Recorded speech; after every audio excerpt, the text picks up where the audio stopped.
Hi friends, ఈరోజు అవిసె గింజల కారం పొడి అయితే చూసేద్దాం రెసిపీని. ఇదండి ఇడ్లీకి, దోశకి, అన్నంలోకి చాలా బాగుంటుందన్నమాట. ఈ అవిసె గింజలు వచ్చేసి వెయిట్ లాస్ అవ్వాలనుకున్న వాళ్ళకి, ఇంకా చెడు కొలెస్ట్రాల్ ఉన్న వాళ్ళకి, హార్ట్ ప్రాబ్లం ఉన్న వాళ్ళకి చాలా బాగా యూజ్ అవుతుంది. ఇది నేను ఎక్స్పీరియన్స్తోనే చెప్తున్నాను ఫ్రెండ్స్, ట్రై చేయండి.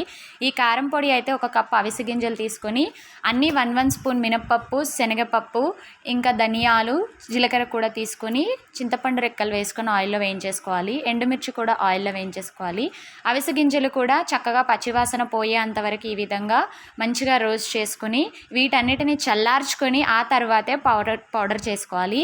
చూడండి, ఈ విధంగా అన్ని మిక్సీ జార్లో వేసుకొని వెల్లుల్లిలు కూడా 5-6 తీసుకొని పొట్టు తీయకుండా వేసుకోవాలి. ఉప్పు కూడా యాడ్ చేసుకొని దీన్ని మంచిగా కారపొడి పౌడర్ అయితే పట్టేసుకుందాము. గానుగ నూనె వేసుకొని తినడం వలన చాలా మంచి టేస్ట్ ఉంటుందండి. సో వీడియో నచ్చితే లైక్ చేయండి. మరిన్ని వీడియోస్ కోసం నా ఛానల్ సబ్స్క్రైబ్ చేసుకోండి ఫ్రెండ్స్. బాయ్.